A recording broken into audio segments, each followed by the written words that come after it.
GMNA uses artificial intelligence for generated speech, visuals, and production.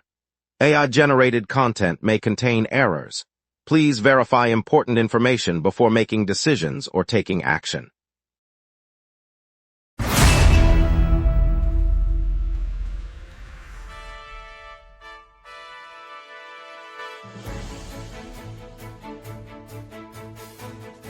Live from the GMNA News Center, this is the Lunch Break News Hour. Good afternoon, Montreal. I'm CJ Waterhouse. A stolen police cruiser was recovered 30 kilometers away, leading to an arrest, and our city faces a record-high winter cost with police overtime topping $80 million. Traffic's heavy with accidents and roadwork, so plan extra time. Jeff, what do you make of that?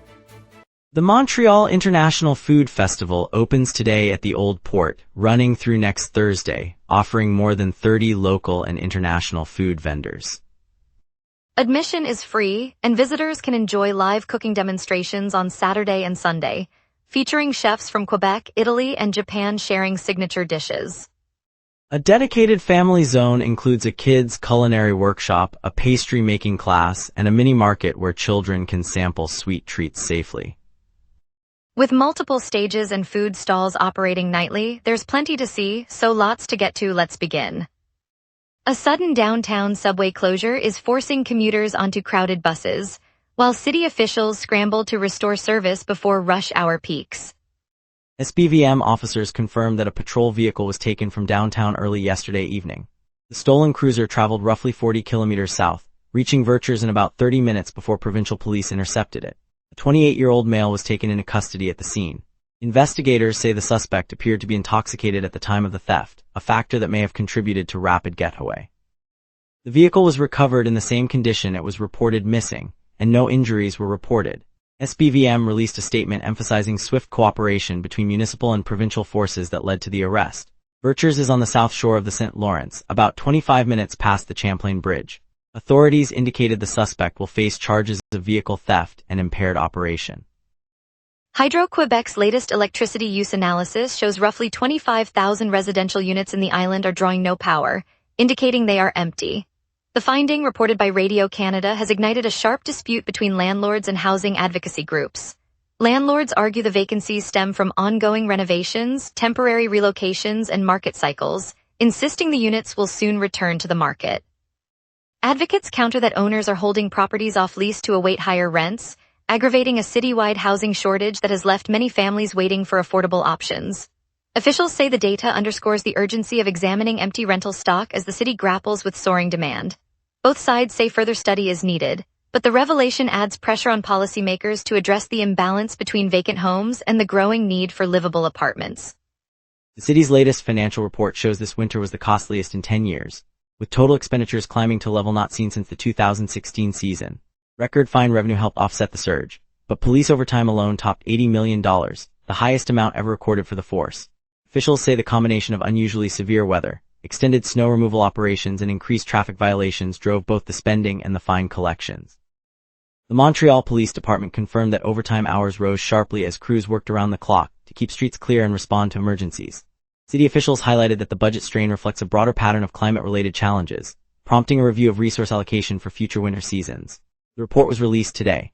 Mayor Sora Martinez-Ferrada said the figures underscore the urgency of adapting municipal services to increasingly harsh conditions. During the week of the 2026 Canadian Grand Prix, police reported that about one-third of the vehicles stolen in the city were registered in the United States. The surge aligned with thousands of American visitors for the Formula One event. Officials said the share of U.S.-registered cars represents the strongest cross-border theft level in 3 years.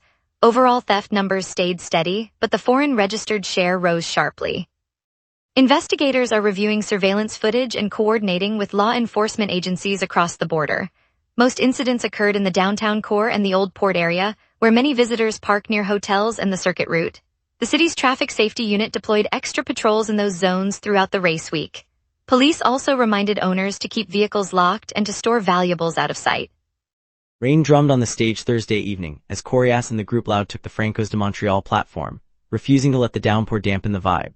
The duo launched a set that wove tight verses and soaring synths, keeping the packed audience moving despite the unpredictable sky. Organizers confirmed that the festival's contingency plan allowed the performance to continue without interruption, and the crowd responded with cheers that rose above the splash of water. By the time the final song ended, the rain had eased, leaving a slick but celebratory scene under the festival lights. The Francos de Montreal, an annual francophone music festival, routinely attracts crowds from across the island each summer, and Thursday's performance added another memorable chapter. Coming up, we'll discuss how Jean Charest's son Antoine Dion Charest secured a Liberal nomination in Verdun. Plus more, we will be right back. Watch the local sunset tonight at 6 p.m. for all your local Montreal news. Welcome back, everyone. Let's dive into today's top stories, and now Jeff Laflamme will take us through the local headlines. Antoine Dion Charest, the son of former Premier Jean Charest, was formally nominated Wednesday night, June 17th, as the Quebec Liberal Party's candidate in the Verdun riding. Party officials gathered at the local headquarters, where Charles Milliard introduced the new nominee before a modest crowd of supporters. The nomination marks the Liberals' final step in confirming their slate for the upcoming provincial election, positioning Antoine Dion Charest to contest a district that has long been a focal point of urban voters. Party insiders note that his background in business and community work aligns with the Liberals' emphasis on economic stability and local services. Voters in Verdun will now have a clear choice as the campaign season ramps up, with the candidate set to begin canvassing neighborhood streets and meeting residents in the weeks ahead. Montreal is putting $25,110,800 toward 350 new affordable homes in Rosemont and La Petite Patrie. The funding, announced on June 18th, comes from the city and the Société de Développement Angus, with Mayor Soria Martinez Ferrada endorsing the project. Construction crews will begin early next year, aiming to deliver units for families and seniors who struggle with rising rents. The neighborhood, known for its vibrant streets and schools, will see the first buildings rise on existing vacant lots, integrating green spaces and pedestrian pathways. Officials say the development will help ease pressure on the local housing market and provide stable options for residents who have been waiting for years. The initiative marks a significant step in the city's broader plan to expand affordable housing across all districts. Police leadership received a letter on June 18th from Black members of the Montreal Police Service outlining safety concerns about returning to duty. The correspondence follows the recent dissolution of a patrol unit that was taken apart after serious accusations of racist misconduct.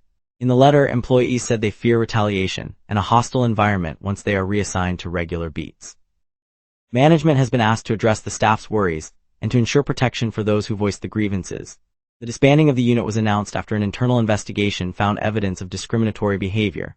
Police officials have not yet disclosed specific steps they will take to respond to the concerns raised by the Black officers. The letter was addressed to the Chief of Police and Senior Command, requesting assurances and a transparent review process. Staff indicated that the lack of guidance has heightened anxiety across divisions. Elizabeth Desrosiers-MacArthur is set to make her World Cup debut on home water this July, lining up in the canoe sprint events at the Montreal World Cup. The Canadian paddler, who has been training with local clubs, returns to the international circuit after a break, and the city's waterways will host her first race at the elite level. Spectators can expect a weekend of fast-moving competition as athletes from around the world converge on the St. Lawrence shoreline. For young paddlers watching from nearby community centers, seeing a fellow Quebec athlete on the world stage offers a tangible glimpse of what dedication can achieve. The event also brings a boost to local businesses, with visitors filling cafes and restaurants near the race venue. The race day schedule will feature multiple heats, giving fans plenty of action. Mayor Martinez Ferrada confirmed on June 18th that the temporary camp set up on Notre Dame East will remain in place even though the UCI Road World Championships course will thread through that stretch. The decision comes as organizers map the race to follow Notre Dame East, a key segment of the international circuit. Officials said the camps, which house athletes and support staff, will not be dismantled, ensuring continuity of services for participants. The mayor emphasized coordination between city services and the UCI, manage traffic, safety, and logistics along the boulevard. Residents can expect continued presence of the camps throughout the event, while the city prepares road closures and security measures for the championship days. Public transit routes along the corridor will be adjusted, and signage will guide motorists around the temporary zones. Emergency services have been briefed on the layout to maintain response times. Now let's turn to the weather for a quick look at what this afternoon holds. A gentle drizzle greets us this noon, perfect for a cozy lunch break outside or inside. On this day, the city once sweltered to a record high of 33.7 degrees Celsius, set in 2024 during an unprecedented heat wave that sent thermometers soaring across the province. Just 2 years earlier, in 2022, Montreal shivered to a record low of 8.7 degrees Celsius when a sudden Arctic blast slipped south, blanketing the streets in frost. By comparison, the climate normals for June sit around a comfortable 22 degrees high and 15 degrees low, reminding us how today's milder conditions fit within the usual range. At noon, the sky hangs overcast with a gentle rain, temperature hovering at 17 degrees Celsius, and humidity high at 79%. A light breeze from the west whispers at 6 kilometers per hour, but gusts will climb to 43 kilometers per hour as the afternoon progresses, giving a noticeable chill despite the modest warmth. The ultraviolet index remains low at 4, so sunscreen isn't a priority, but keep an umbrella handy for the lingering drizzle. No weather alerts are in effect, but the stronger winds mean it's wise to secure loose items on balconies. Temperatures will stay steady, peaking at 19 degrees before dipping to 15 as night falls, with the clouds holding steady through the evening. Looking ahead, Saturday brings a mild high of 21 degrees Celsius and a low of 15, with overcast skies and a 20% chance of rain in the afternoon. Sunday stays a shade warmer, reaching 22 degrees at its peak, but clouds thicken and the rain probability jumps to 55%, so a light jacket and an umbrella may be wise. Monday offers a comfortable high of 23 degrees and a low of 16, with a modest 25% rain chance, perfect for a leisurely walk in the park. Tuesday remains steady at 23 degrees high and 16 low, though the chance of showers climbs to 30%, keeping the day slightly damp. Wednesday closes the stretch with the same high of 23, a low of 16, and a 25% chance of rain, giving a consistent, overcast pattern for the midweek. Traffic snarling, the Habs are weighing second-line center options, and Posey firm Floral is creating jobs for adults with disabilities. We will be right back. Watch the local sunset tonight at 6 p.m. for all your local Montreal news. Major accident on Avenue du Parc near Montreal has closed 2 lanes, pushing traffic onto side streets and adding 15 minutes to east-west trips. Police are on scene and expect crews to clear the site by afternoon. A broken-down vehicle on Rue Sharbrook between Rue Saint-Denis and Rue Saint-Laurent is causing minor delays, but traffic is moving slowly there. Southbound Autoroute 15 near exit 66 remains under roadwork, with a lane open and reduced speeds. The Pont-Vieux reinforcement over the Rivière des Prairies continues, resulting in a lane shift. Boulevard Saint-Laurent repaving between Rue Saint-Denis and Rue Saint-Laurent adds a few minutes of congestion, especially for buses.